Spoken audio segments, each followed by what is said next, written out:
Good morning everybody. Welcome to my vlog. Today's vlog जो कि एक व्लॉग ना होने के वजह it's a kind of informative video for those youths. ये वीडियो उन्हीं के लिए है जो कि अपना फ्यूचर एक आर्म्ड फोर्सेस में अपना फ्यूचर देखना चाहते हैं। So starting with today's video, I would like to say that right now I'm working in central government as an Indian Railways as a assistant loco pilot. So before that, my aim, my motto, my dream, जो कह सकते हैं जो बचपन का जो सपना था मेरा, वो था कि मुझे आर्म्ड फोर्सेस में काम करना है, whether it be Indian navy, air force और इंडियन आर्मी। तो ये करते दौरान मुझे बहुत सारे अपॉर्चुनिटीज़ मिले, बहुत सारे इंटरव्यूज़ मैंने फेस किया और फाइनली क्या वो हल मतलब अनफॉर्चुनेटली वो मैं सक्सेसफुली क्रैक नहीं कर पाया। बट स्टिल मुझे बहुत सारा एक्सपीरियंस मिला, जो एक्सपीरियंस मैं बहुत लोगों के साथ शेयर करता भी हूँ, मेरे यंग ब्रदर्स एंड सिस्टर्स के साथ, और बहुत लोग आगे भी बढ़ चुके हैं। और सो वही चीज़ I would like to share with you all today. So what are the kind of exams you need to face and how you would appear for those exams, when you have to face those exams, and finally the moment of truth, जो SSB interview, which is compulsory, which is compulsory if you want to get into the Indian Armed Forces as an officer. So let's start with the video without delay.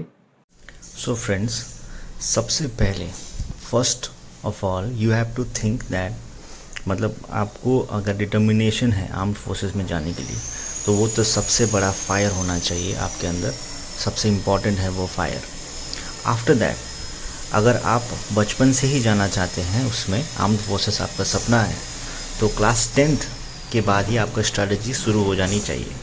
Class 10th से आपका strategy इस प्रकार होनी चाहिए कि आपको class 12 में physics, chemistry, maths लेना आवश्यक हो जाता है। फॉर क्लास 12 उसमें क्वालिफ़िकेशन आपका ऑब्वियसली आप क्लास 12 कर रहे होंगे, उसमें आप 15.7 ईयर्स से 19 years, let's take it appropriate कि आप 18.7 ईयर्स तक उसमें अप्लाई कर पाएंगे, क्योंकि 3 महीना आपको मतलब वो आपका लास्ट में जाके वो नलीफाई हो जाता है, क्योंकि वो प्रोसेस में ही आपका 3 महीना। तो आप ये मान के चलिए कि आपका ईयर्स 15.7 से 18.7 है, तो उसमें आपका एग्ज़ाम होती है आपकी 2 बार yearly, which is on April and second is on September. तो for the April exam, for the exam falling on April, you have to start preparing, या फॉर्म्स वगैरह खुल जाती है इसकी फ्रॉम दिसंबर से ही आपको मतलब लग जाना है उसमें कि फॉर्म आई या नहीं आई, या कब अप्लाई करना है उसके लिए, ताकि आप डिले ना हो जाए उसमें। और दूसरी आती है सितंबर में, और इसके लिए आपको पहले ही प्रिपेयर हो जाना है। जून, जुलाई, अगस्त इसी महीने में आपको प्रिपेयर हो जाना है। ये एग्ज़ाम के बहुत सारे सेंटर्स होंगे इंडिया में, जैसे मैंने तो दिया था, मेरा नियरेस्ट सेंटर जो गैंगटॉक था। फ़िलहाल अभी सिलीगुड़ी में भी मैं सुना हूँ कि सेंटर्स ओपन हो गए हैं। कि मैं मेरा बात कर रहा हूँ ये 2011 का ये मैं बात कर रहा हूँ, जब मैंने फर्स्ट NDA एग्ज़ाम दिया था। तो सब मिला के आपके पास लगभग 4 अटैम्प्ट रहते हैं NDA एग्ज़ाम क्रैक करने का। NDA एग्ज़ाम क्रैक करने का आपका 4 अटैम्प्ट मिल जाता है, जो कि 2 साल 11th में, 2 बार 11th में, 2 बार 12th में। और अगर आपके पास एज है, अगर आप 19 ईयर्स नहीं पहुँचे हैं 12th तक, तो आपके पास और एक अटैम्प्ट और 2 अटैम्प्ट रह जाते हैं, जो कि आप दे सकते हैं। Secondly, after class 12 and graduation, अगर 12th में आपका NDA में नहीं होता है, then you can prepare for second option है आपके पास, जो कि combined defence services and OTA exam होता है। और भी दूसरे एंट्री एग्ज़ाम्स हैं, उसके बारे में बात करूँगा। सबसे पहले ये जो फेमस एग्ज़ाम है कंबाइंड डिफेंस सर्विसेज, सबसे ज़्यादा एप्लीकेंट्स इसी में होते हैं, and OTA, officer training academy. इसका एंट्रेंस एग्ज़ाम आप देख सकते हैं फरवरी में होती है और सितंबर में। और जैसा कि मैं आपको बोला कि आपको 2-3 महीने पहले से ही मतलब वेबसाइट में जाके विज़िट करके आपको इसके बारे में जानकारी ले लेनी है। You have to be prepared about the exam before the application date is over. Okay, so as इसके लिए क्या होती है, for IMA first of all इसका नाम है combined defence services, so obviously इसमें तीनों डिफेंस सर्विसेज आ जाएंगी, Indian army, Indian navy and Indian air force. So IMA का मतलब होता है इंडियन मिलिट्री एकेडमी। इफ़ अगर आपके पास जुनून है कि आप आर्मी का ड्रेस पहनना चाहते हैं, या फिर आर्मी में आप अपना करियर आगे बढ़ाना चाहते हैं, या फिर इंडियन नेवल एकेडमी, और कहीं ऐसे भी होते हैं कि उनको नेवी ज़्यादा फैसिनेट करता है, तो इंडियन मिलिट्री एकेडमी और इंडियन नेवल एकेडमी के लिए एज लिमिट होती है 19 to 24 years. So it's 19 to 24 years for IFA, Indian IAF sorry, Indian air force, IFA में लिख दिया, sorry for my mistake, it's Indian air force academy, इसके लिए होती है 20 to 24 ईयर्स। एंड OTA के लिए होते हैं 19 to 25 ईयर्स। आप इसमें कंफ्यूज मत होइए, all the three entries IMA, INA, IAF and OTA, ये चारों की कंबाइंड डिफेंस सर्विसेज एक ही एग्ज़ाम आपको देना पड़ेगा। Only for INA and IFA you have to face 3 papers. 3 papers का मतलब होता है इसमें एक एक्स्ट्रा पेपर होती है जिसका नाम होता है मैथ्स आपको इसमें एक्स्ट्रा फेस करना होता है Indian naval academy and Indian air force academy के लिए, ठीक है। और IMA के लिए भी आप फेस कर सकते हैं। अगर आप OTA करना चाहते हैं then you will face only English and general knowledge exam. Each and every exam is of एक एग्ज़ाम आपका 2 घंटे ड्यूरेशन का होता है, तो आपका टोटल 6 घंटे का होती है। हर एक एग्ज़ाम के बाद आपको 1 घंटे का गैप दिया जाता है जिसमें आप थोड़ा फ्रेश हो जाए, आप लंच वगैरह कर सकते हैं उसमें। तो ये एग्ज़ाम सुबह 9 बजे से शुरू होके शाम 5 बज जाती है इसमें, ठीक है। तो for Indian naval academy and Indian air force academy, since ये इसमें टेक्निकली थोड़ा बंदे को थोड़ा अलर्ट रहना चाहिए, सो इसमें आपका BTech या BE विथ 10+2 विथ PCM इसमें आपका कंपलसरी हो जाता है, ठीक है। और ये जो एग्ज़ाम में बता रहा हूँ ये परमानेंट कमीशन के बारे में बता रहा हूँ। Means once you get into the armed forces, तो आपका सर्विस जो पीरियड होगा वो आइदर 60 ईयर्स ऑफ एज होगा या तो 30 ईयर्स ऑफ सर्विस, जो भी, मतलब मुझे लगता है कि 30 ईयर्स से भी ज़्यादा हो सकता है, ठीक है। तो OTA के लिए ये आपका शॉर्ट सर्विस कमीशन है। पहले ये खाली वुमेंस के लिए था, अभी इसमें मेन भी अप्लाई कर सकते हैं। सिमिलरली ये CDS, ये INA, IMA ये सब मेंस के लिए था पहले, अभी वुमेंस भी इसमें अप्लाई कर सकती हैं। May be if I am not wrong after 2020 ये डिसीजन लिया गया। सेकेंड ऑप्शन अगर आपका इसमें नहीं होता है तो थोड़ा सा मैं कह सकता हूँ द लेवल ऑफ एग्ज़ाम, हाँ ये मैं आपको बहुत ज़रूरी बात है, ये जो एग्ज़ाम आपका कंडक्ट जो करवाती है वो UPSC कंडक्ट करवाती है। तो आप समझ सकते हैं कि क्वेश्चंस का लेवल आपका क्या होने वाला है। Along with objective knowledge you must have descriptive knowledge about any topic, वो बहुत ज़रूरी बन जाता है आपके लिए। खाली मतलब आपको मैं कहूँ शॉर्टकट में तो खाली MCQ याद करके जाने से नहीं होगा, आपको उस टॉपिक के बारे में थरली याद होना चाहिए कि क्या वो कहना चाहता है। Only then you can answer this kind of questions which are given in this exam, ठीक है। सेकेंड होता है FCAT, इसमें MCQ क्वेश्चंस आती है, इसमें PCM मस्ट है, इसमें only science students can apply in FCAT। तो इसमें टेक्निकल फील्ड के लिए PCM is must, for non technical PCM ज़रूरी नहीं है। And one more thing, for normal entry, मतलब जो नॉन टेक्निकल होता है उसमें 26 years is the age limit.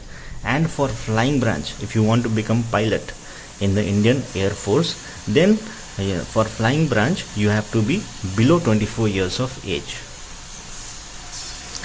So after FCAT, Indian air force common entrance exam, उसके बाद दूसरी ऑप्शन आपको आ जाती है INET, Indian naval entrance exam. ये न्यू एग्ज़ाम इंट्रोड्यूस हुआ है, ये जब इंट्रोड्यूस हुआ था इसको मैंने खाली एक बार अप्लाई करने का मुझे मौका मिला during my journey of becoming an officer which landed in some different मतलब मैं कुछ और बन गया उसको ट्राई करते करते। एनीवेज मैं आपको टिप्स एंड ट्रिक्स दे रहा हूँ, मतलब इन्फॉर्मेशन दे रहा हूँ जिसको लेके आपको हेल्पफुल हो सकता है फ्यूचर में। आप कोशिश कर पाएंगे इसको देख के। एक गाइडलाइन मैं देना चाहता हूँ मेरे यूथ भाई बहनों को। तो दूसरा होता है आईएनईटी एग्ज़ाम, तीसरा होता है आईएनईटी एग्ज़ाम। उसके क्वालिफ़िकेशन है कि आपको 60% आना चाहिए ग्रेजुएशन में, एज 19 to 24 ईयर्स होना चाहिए। इसका एग्ज़ाम जनवरी और जून में कंडक्ट करवाया जाता है। मोस्ट प्रोबेबली कभी आगे पीछे 1 महीना 2 महीना हो जाता है इसमें, वो आप देख लीजिएगा कब आपको सुटेबल लगे। Fourth is the BTech entry और directly entry as SSC officer. तीसरा उसी में दूसरा भी होता है लॉ एंट्री, जेएजी एंट्री होता है उसको। और दूसरा होता है एनसीसी एंट्री, जिन्होंने नॉर्मल ग्रेजुएशन करके एनसीसी किया हुआ हो तो उनको एनसीसी के बेसिस में आपको उनको सेलेक्ट किया जाता है। ये डायरेक्ट एंट्री मैं इसीलिए बोल रहा हूँ क्योंकि इसमें कोई एग्ज़ाम आपको नहीं देना पड़ता है। तो एग्ज़ाम नहीं देना पड़ता है तो क्वालिफ़िकेशन किस बेसिस में होगा? देखिए, कोई भी एग्ज़ाम हो या कोई भी एग्ज़ाम हो, आईएनईटी हो या इसमें से कोई भी एग्ज़ाम हो, आपको एसएसबी इंटरव्यू तो फेस करना ही होगा। There is no escape from that SSB interview. लेकिन ये जो 3 एंट्रीज़ है इसमें आपको डायरेक्टली एसएसबी इंटरव्यू के लिए बुलाया जाएगा, which will be based on your academic marks, class 12 का मार्क्स, और जो सेमेस्टर वाइज आप उस स्कोर कर रहे हैं कॉलेज में उसको देख के आपको बुलाया जाएगा। तो क्वालिफ़िकेशन उसके लिए यही है कि आप अच्छा से अच्छा आपका एकेडमिक्स में परफॉर्म करें ताकि आप उसमें कट ऑफ में शॉर्ट लिस्ट हो पाए, ताकि आपको एसएसबी के लिए कॉल लेटर आ जाए, ठीक है। और दूसरा होता है दूसरा फाइनली आपको ये सब करने के बाद अगर किसी भी एंट्री से आप एंटर हो जाते हैं, पास हो जाते हैं, क्वालिफाई कर जाते हैं exam, then comes the moment of truth, SSB interview. ये नाम से बहुत वाकिफ़ हूँ मैं क्योंकि I have appeared 17 times in S service selection board. उसमें से मैं फाइनल्स तक पहुंचा था 5 टाइम्स, कॉन्फ्रेंस आउट जिसे बोलते हैं, कॉन्फ्रेंस तक मैं पहुंचा था 5 टाइम्स। और टोटल मेरे अटेम्प्ट्स थे इसमें 17 अटेम्प्ट्स, सब मिला के मैं बोल रहा हूँ, including NDA, CDS, AFCAT, INET, common entrance exam, common entrance बोल रहा हूँ सॉरी, बीटेक का लैटरल एंट्री जो डायरेक्ट एंट्री होता है, सब मिला के। तो एसएसबी इंटरव्यू इज़ इटसेल्फ महासागर है ये। इसे समझना और समझाना, इसको अलग वीडियो की ज़रूरत हो सकती है। फिर भी मैं आपको शॉर्टकट में थोड़ा बताना चाहता हूँ, थोड़ा इंट्रोड्यूस करवाना चाहता हूँ इससे क्या होता है। मुझे लगता है भाइयों बहनों कि whether you are from any academical background, whether आप एमबीए कर रहे हो या साइंस कर रहे हो या आर्ट्स कर रहे हो या कुछ भी कर रहे हो, मुझे लगता है कि एसएसबी जीवन में एक बार अगर दे आप, if you appear for SSB at least once, अगर आपको मौका मिले, देन आपका थिंकिंग प्रोसीजर जो है, the way you perceive your life will change drastically. Yes, I am speaking this with my own experience and मैं जो कह रहा हूँ उसमें आप लोग मेरा विश्वास कीजिए कि ये इंटरव्यू अगर आप देते हैं, अगर 5 डेज़ आप बिता दिए उसमें, देन उसके बाद जो आपका नज़रिया होगा लाइफ का, the way you perceive things will be entirely different. Note my words, mark my words my friends. So first day, so SSB interview in itself is of 5 day procedure, ठीक है। SSB interview 5 दिन का procedure होता है।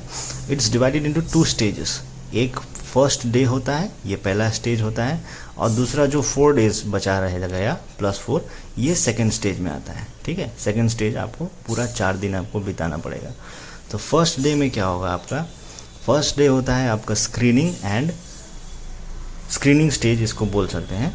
Screening stage में क्या होगा आपको, सबसे पहले आपको तो ये सब एग्ज़ाम्स देने के बाद आपको पहले तो कॉल लेटर आएगा वाया ईमेल। कॉल लेटर के बाद आपको पर्टिकुलर एसएसबी में जाना होता है। एसएसबी का मैं आइडिया दे दूं आपको। एसएसबी है आपका इलाहाबाद, विशाखापट्टनम, भोपाल, वाराणसी, ठीक है। ये चारों एसएसबी हैं। और भी एसएसबी है, कोची में भी है, केरला में भी है, आपका कोलकाता में भी न्यूली सेटअप एसएसबी है, ठीक है। तो मैं ये चारों एसएसबी में गया था, ठीक है। तो इसमें क्या होगा, आपको डे बिफोर आपको रिपोर्ट करना है वहाँ पे रेलवे स्टेशन में। रेलवे स्टेशन में आपका हर रेलवे स्टेशन में आप तो देखे ही होंगे कि MCO रहता है यहाँ, मिलिट्री केयरिंग के लिए। तो वहाँ पे आपको रिपोर्ट करना है। तो नेक्स्ट डे सुबह 6 बजे आर्मी की बस आएगी आपको लेने। आर्मी, नेवी, एयरफोर्स, जिस भी एंट्री के लिए आपको बुलाया गया है उसकी बस आपको आएगी लेने के लिए। तो आपको उस बस में चढ़ जाना है। चढ़ जाने के बाद अपना लगेज सब लेके रिपोर्ट कर लेना है। आपको बस ले जाएगी वहाँ पे, आपको जहाँ पे ले जाना है उनको, ठीक है। वहाँ से आपका सफ़र शुरू हो जाता है। तो उसमें क्या होता है, आपको रिलैक्स करने के बाद, फ्रेश होने के बाद आपको तुरंत आपका प्रोसेस शुरू हो जाता है। उसमें आपका बायोडाटा वगैरह चेक होता है, डॉक्यूमेंट्स वेरिफिकेशन वो सब हो जाता है। हालांकि वो फ़िलहाल अभी आपका डिस्कशन का टॉपिक नहीं है हमारा। उसमें आपका मेन टेस्ट होता है बायोडाटा। ये फ्रेंड्स, ये जो मैं बायोडाटा बोल रहा हूँ, इसको आप सिंपली मत लीजिएगा। It's not just about your age, gender, what you do, ठीक है, हॉबीज़, खाली इतना नहीं है। ये आपको बहुत इम्पॉर्टेंट होगा if you get selected in the first day. अगर आप नहीं भी होते हैं then also it is very important. कैसे इंपॉर्टेंट है मैं ये आपको बताता हूँ। तो और ये दूसरा होता है PPDT, यही आपका मेन एग्ज़ाम होता है उस दिन में, पिक्चर परसेप्शन एंड डिस्कशन। ये जो वर्ड है ये 2 भाग में डिवाइडेड है, पिक्चर परसेप्शन एंड डिस्कशन। तो बायोडाटा में तो आपको छोटा सा पर्ची दे देता है, उसमें नाम वगैरह, फ़ोटो वगैरह चिपका के आपको अपना हॉबीज़ लिखना है। आपका हॉबीज़ फ्रेंड्स ऐसे मत लिखिएगा कि जैसे मुझे, मतलब जो भी लिखिएगा आप उसको थोड़ा सा seriously, and you must hold what you are writing, hold within you what you are writing. ऐसे नहीं कि फ़ोटोग्राफी पसंद है लेकिन आपको अपर्चर के बारे में कुछ पता नहीं है, लेंस का बारे में आपको कोई आइडिया ही नहीं है, लेकिन आपने लिख दिया फ़ोटोग्राफी, तो वो आपके लिए बहुत बड़ा नेगेटिव पॉइंट साबित हो सकता है इन कमिंग डेज, ठीक है। आप समझ गए होंगे मैं क्या कहना चाहता हूँ। तो पिक्चर परसेप्शन में क्या होता है, आपको ग्रुप्स में डिवाइड कर जाता है। For example let me take 100 का मैं एग्जांपल ले रहा हूँ फॉर सिंपल अंडरस्टैंडिंग। 100 को आपको 5 ग्रुप्स में डिवाइड कर सकता है या तो 4 ग्रुप्स में। अगर 5 में हुआ automatically it becomes group of 20, अगर 4 में हुआ इट बिकम्स ग्रुप ऑफ 25, ठीक है। Before coming to this group division, आपको each and every one is allotted a small cloth with a number attach to it. So आपके बाद, so for further 4 days your identity will not be your name or your father's name. Your identity will be that number. Understood? If you have got chest number 1, you will be called as per chest number 1, ठीक है। chest number 3, 4, 5, 24, 25 accordingly. मेरा पहला interview, जो मेरे life का पहला interview था, उसका मुझे चेस्ट नंबर मिला था 34, ठीक है। वो आपको फॉर द फर्स्ट डे में मैं कह रहा हूँ, क्योंकि सेकेंड डे के बाद आपको सिलेक्शन हो जाती है, कुछ बंदे सेलेक्ट हो जाते हैं, उसके बाद कुछ निकल जाते हैं, मैक्सिमम तो निकल जाते हैं। उसके बाद फिर आपका चेस्ट नंबर सेकेंड डे में चेंज हो जाता है, मतलब सेकेंड स्टेज में, ठीक है। तो उसके बारे में हम लोग आएंगे। सो पिक्चर परसेप्शन में क्या होता है, आपको एक फ़ोटो दिखाया जाता है, ऑडिटोरियम में ले जाके काले कमरे में बिठा के आपको फ़ोटो दिखाया जाता है फॉर 15 सेकेंड्स। आफ्टर 15 सेकेंड वो फ़ोटो गायब हो जाता है। और फ़ोटो ऐसा नहीं कि HD फ़ोटो दिखाया जाता है आपको। आप मान लीजिए कि कोई न्यूज़पेपर का फ़ोटो है, उसको 5 बार जेरोक्स कर लिया, उसका 5वां जेरोक्स आपको दिखाया जाता है। Are you getting my point? तो वो फ़ोटो भी बहुत धुंधला रहता है, 3GP क्वालिटी का। तो आपको उसमें परसीव करना है, आपने उसमें क्या देखा। हर बंदा अपना अपना नज़रिया है सभी का, तो अपना अपना नज़रिया के हिसाब से सब लोग देखेंगे, उसको परसीव करेंगे। So after perceiving that you have to write the story which comes in your mind. So for story writing आपको एक पेपर दिया जाएगा। उसके बारे में डिटेल वीडियो अगर आपको चाहिए, ईच एंड एवरी स्टेप के बारे में, वो मैं नेक्स्ट वीडियो में मैं कर दूंगा। अभी मैं फ़िलहाल रफली मैं हर पॉइंट को कवर कर रहा हूँ। If you want that please comment down in this video for that informative video. For if you want a detailed description of each and every test, how it happens, then you can comment down. Okay, so photo में उसको आपको after writing the story you have to discuss. उसमें क्या होता है, after writing down the story everybody is taken for lunch, क्योंकि उसमें बहुत टाइम लग जाता है। 15 मिनट्स आपको मिलती है, 4 मिनट्स आपको मिलती है स्टोरी लिखने के लिए। सो जो आपके दिमाग में है वो तुरंत उसमें छलक जाना चाहिए। ठीक है। डिस्कशन में क्या होता है, वही ग्रुप जो 25-25 बंदे का जो ग्रुप बनाया था या 20 ग्रुप बंदे का, उनको एक रूम में ले जाके ऑफिसर्स के सामने उनको बैठना पड़ता है, उनको बैठ के अपना स्टोरी बोलने का मौका मिलता है। और मौका मिलने के बाद सभी ग्रुप्स को एक चांस दिया जाता है कि सबका स्टोरी तो अलग होगा, but you have to conclude in one common story. सबका स्टोरी से कुछ कुछ पॉइंट्स लेके, या तो किसी का स्टोरी ऐसा भी हो सकता है कि बहुत ही ज़्यादा लाजवाब हो, तो उसको एक मेन स्टोरी अपना बना के एक कॉमन स्टोरी बनाना बहुत ही ज़रूरी है, बहुत ज़रूरी है। ठीक है फ्रेंड्स। फिर सेकंड स्टेज, फिर इसके बाद आपको फिर एक कॉमन हॉल में ले जाता है। कॉमन हॉल में ले जाके ये सब स्टोरी मतलब जो भी ऑफिशियल्स हैं वहाँ के ऑफिसर्स, वो लोग एनालाइज करने के बाद सिलेक्शन कर लेते हैं। ठीक है। उसके बाद शाम को आप लोगों को फिर जो चेस्ट नंबर उनको लगता है कि सेकंड स्टेज में जाने के लिए एलिजिबल है, या उनको लगा कि थोड़ा भी अगर उनको लगा कि यस दिस बॉय और this girl has the fire with in him, has the X factor within him, so that he can become an officer in the Indian Army in the future. ठीक है। then they select those candidates. ठीक है। after selecting, बाकी के तो घर चले जाएंगे। ठीक है। उनको वही बस शाम को रेलवे स्टेशन ड्रॉप कर देगी। फिर 4 days आपका you will be the guest of President of India.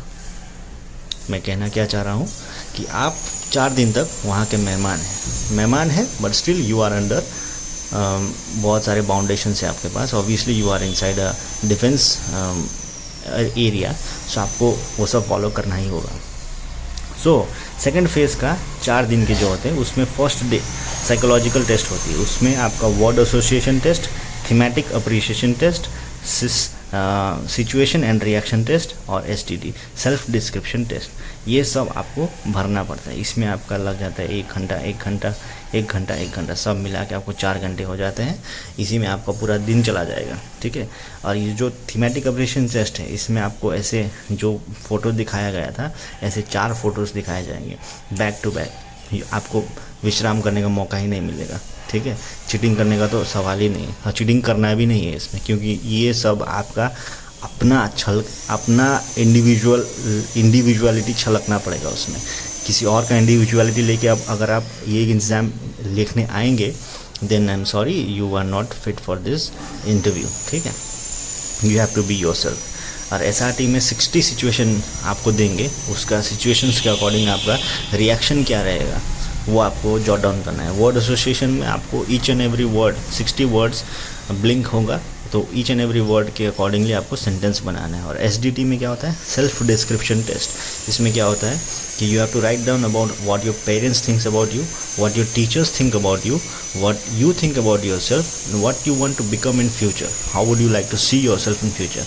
Sorry friends, मैं थोड़ा स्पीड बोल रहा हूँ क्योंकि वीडियो का लेंथ बहुत ज़्यादा हो जा रहा है। If you want a detailed video on this, please comment down, I will definitely help you all. तो सेकंड डे में क्या, सेकंड और थर्ड डे मैं इसको कंबाइन करके लिख रहा हूँ, क्योंकि ऑब्वियसली मान लीजिए आपको बंदे सेलेक्ट हो गए आउट ऑफ 100 में बी 40 सेलेक्ट हो गए फॉर द नेक्स्ट स्टेज, तो 40 को इसमें ईच एंड इंडिविजुअली को ये सब करवाना इम्पॉसिबल हो जाता है। इसीलिए इसमें वो लोग अपने हिसाब से ही किसी को थर्ड डे का प्रोसेस सेकंड डे में कर देते हैं, सेकंड डे का प्रोसेस थर्ड डे में कर देते हैं। इसमें क्या होता है, इंडिविजुअल ऑब्स्टिकल रेस होती है। इंडिविजुअल ऑब्स्टिकल रेस में आपको बहुत सारे टार्जन जंप होते हैं, कमांडो जंप होती है, बहुत सारे चीज़ होती है। और GTO ग्रुप टास्क, ये बहुत ही इंपॉर्टेंट है। ग्रुप में आप कैसे काम करेंगे, ऑफिसर रहता है आपको एनालाइज करने के लिए, और आपको पर्टिकुलर टास्क दिया जाता है। उस टास्क को उस टर्म्स एंड कंडीशंस को ध्यान में रखते हुए आपको सभी बंदों को एक साथ लेते हुए, because being an officer is not a means आप खाली अपने को दर्शाने के लिए ऑफिसर नहीं बने।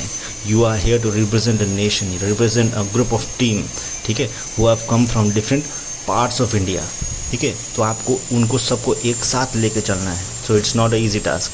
सो इसीलिए ग्रुप टास्क में आपको वो क्वालिटी आपका जांचा जाता है। इसमें एक्सटेम्पोर, इसमें क्या होता है, ओपन एयर एक्सटेम्पोर होता है। इसमें कोई रूम में नहीं, ये सारे जो टास्क है एक्सेप्ट दिस, ये सारे जो टास्क है ये ओपन एयर में होता है, फील्ड में होता है। पर्सनल इंटरव्यू तो ऑब्वियसली आपको प्रॉपर रूम्स में होंगे, ऑफिस में होगा। तो हाफ ग्रुप टास्क, यही ग्रुप टास्क को तोड़ा जाता है हाफ हाफ ग्रुप में बनाया जाता है।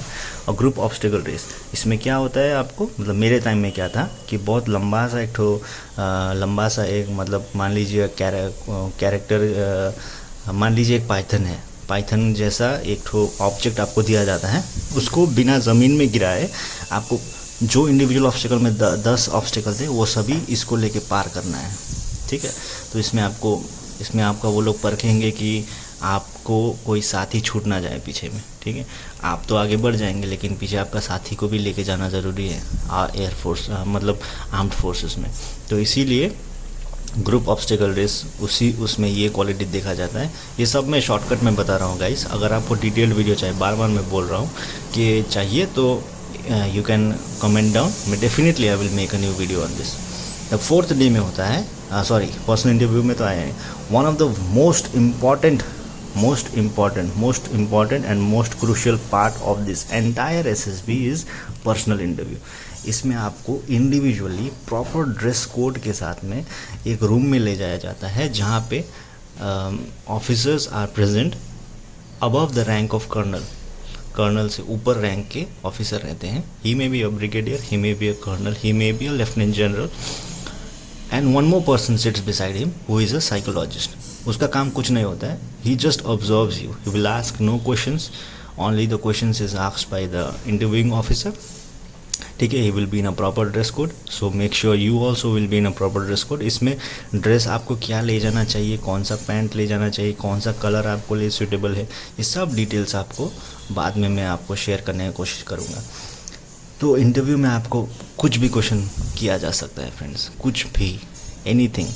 ये नहीं कि ओनली जीके क्वेश्चन पूछेगा, आपको पर्सनल लाइफ के बारे में पूछ सकता है, आपको अपना हॉबीज़ के बारे में पूछ सकता है, आपको ऐसा क्वेश्चन भी पूछ सकता है कि आप मतलब डिलेमा में पहुंच जाए कि आप करेंगे क्या, मतलब ऐसा question which is a fictional question kind of. मुझे जो पूछा गया था एक बार, जो मेरा पहला इंटरव्यू था, उसमें पूछा गया था, मैं जस्ट शेयर कर रहा हूँ आप लोगों के साथ कि okay Abhishek, he was a very pleasant personality. He asked me with a pleasant and a smiling face कि if God comes to you and asks you for 3 wishes by which you can turn any negative happening which have happened in your life, ठीक है, any 3 things which have happened bad in your life in the past, if you would like to change something, if God comes and asks you, what would be that? ठीक है, आप लोग guess कीजिएगा मैंने इसका क्या आंसर दिया होगा। And the officer got impressed with my answer. तो फ्रेंड्स, इस टाइप का क्वेश्चंस भी आपको पूछ सकता है, कुछ भी पूछ सकता है। तो ये सोच के चलिए कि आपका इंटरव्यू जितना लंबा जाएगा उतना अच्छा है, because he is interested in you obviously. ठीक है, इसीलिए वो आपके बारे में और जानना चाहता है। The final exam is the final day is the conference और the result day. Conference day में क्या होगा, इंडिविजुअली आपको बुलाया जाएगा उस रूम में जहाँ पे आपका इंटरव्यू हुआ था, या मैं भी दूसरा रूम में भी बुला सकता है। उसमें आपका एंटायर ऑफिसर लोग होंगे with proper full fledged uniform, full complete uniform. तो वहाँ पे घुसने के साथ ही आपके पैर तो थरथरा जाएंगे उनको पर्सनालिटी देख के, और इतने सारे ऑफिसर्स आपको एक साथ नज़र आएंगे एक साथ, तो ऑब्वियसली किसी का भी मतलब समझ सकते हैं किसी का भी कॉन्फिडेंस लेवल डाउन होने के लिए उतना काफ़ी है। ठीक है, तो इतना आपको कॉन्फिडेंस बिल्डअप करना है कि आप वहाँ पे जाके एटलीस्ट स्टैंड कर पाएँ। ठीक है, वहाँ पे आपको कुछ क्वेश्चंस पूछे जाएंगे, उसका आपको जवाब देना है सिंपली। ठीक है, उसमें आपको ज़्यादा टाइम नहीं लिया जाएगा।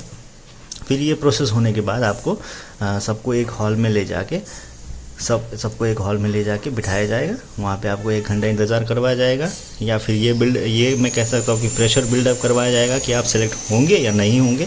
ठीक है, वहाँ पे आप लोग जो फ्रेंड्स हैं around the corners of India जो भी आए हैं उन लोग के साथ तालमेल करके फ़ोन नंबर एक्सचेंज कर सकते हैं, ताकि फ्यूचर में आप लोग है ना जो बॉन्ड आपने शेयर किया है वहाँ पे वो बनी रहे कहीं भी कभी भी। अभी भी मेरे पास फ्रेंड्स हैं जो 2013 2012 में अभी भी मेरे साथ कांटेक्ट में अभी भी हैं। ठीक है, तो उसके बाद आपको चेस्ट नंबर बुलाया जाएगा। ऐसा भी हो सकता है कि जो अनसेलेक्टेड हैं उनका चेस्ट नंबर बुलाया जाए और बोल दे कि ठीक है ये सब बंदे अनसेलेक्टेड है बाकी सिलेक्टेड है। और ऐसा भी हो सकता है कि सिलेक्टेड बंदों का नाम बुलाया जाए, ठीक है। तो आपको भरपूर कोशिश किया जाएगा कि आपको आपका जो एड्रेनलिन रश है वो एंटायर समय के लिए बना रहे, ठीक है guys, understanding what I am trying to say. तो उसके बाद अगर आप सेलेक्ट हो जाते हैं फिर आपको घर भेज दिया जाएगा। सेलेक्ट होंगे तो भी घर भेजे जाएंगे, नहीं होंगे तो भी घर भेजे जाएंगे।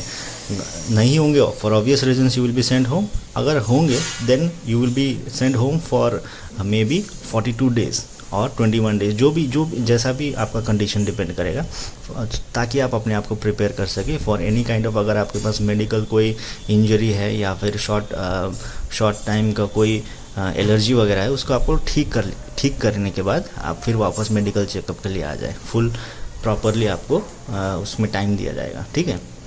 अगर उसमें भी आप क्लियर कर लेते हैं तो आपको ट्रेनिंग स्टार्ट हो जाएगा। ओटीए के लिए, ओटीए का ट्रेनिंग चेन्नई में होता है, आईएमए का ट्रेनिंग आपका देहरादून में होता है, एनडीए एकेडमी होता है आपका एनडीए सॉरी फ्रेंड्स, मैं एनडीए के बारे में भूल रहा हूँ, प्लीज़ एक्सक्यूज़ मी, ठीक है। और एयरफोर्स का मसूरी में होता है, नेवी का आपको केरला में होता है, ठीक है। तो ये सब आपका हो जाता है। उसके बाद आपको ट्रेनिंग के बाद आपको मोमेंट ऑफ ट्रूथ जो होता है सेरेमनी, जिसमें आपके तारे आपको पहनाया जाता है, या यूँ कहें कि जो छिपे हुए तारे आपके पेरेंट्स या फिर आपके क्लोज रिलेटिव्स वहाँ पे आके पीओपी सेरेमनी में आके आपको सम्मानित किया जाता है। और अंतिम पग में आप लोग उसमें चलते हैं और हेलीकॉप्टर्स के द्वारा आपके ऊपर फूल बरसाए जाते हैं। ये दृश्य तो मैं अवश्य मतलब आशा करता हूँ कि you all have watch this kind of seen in any TV, specially DD national. पहले मैं तो बहुत देखता था, आई डोंट नो अबाउट अभी का यूथ उन लोग देखते हैं या नहीं है। आई होप दे ऑब्वियसली सी, अगर आपके पास जुनून है इसमें जाने का तो आप ऑब्वियसली इसको देखते ही होंगे, ठीक है गाइस। आज के लिए वीडियो द एंड करते हैं आज के लिए, ठीक है। तो अगर आपको ईच एंड एवरी डिटेल्स चाहिए कि कौन सा प्रोसेस कैसा है, कहाँ क्या किया जाता है, क्या माइंड स्ट्रेटजी लेके आपको चलना चाहिए, तो आप मुझे कमेंट डाउन कर सकते हैं। I will obviously try to help you and relate with you and share my experience, what all I have experienced in my SSB interview, in my 17 SSB interview, ठीक है। जो 7 इंटरव्यू जिसमें मैं conference out हुआ था, मतलब final level तक गया था, उसका छोटा सा आपको डिटेल्स दिखाना चाहता हूँ।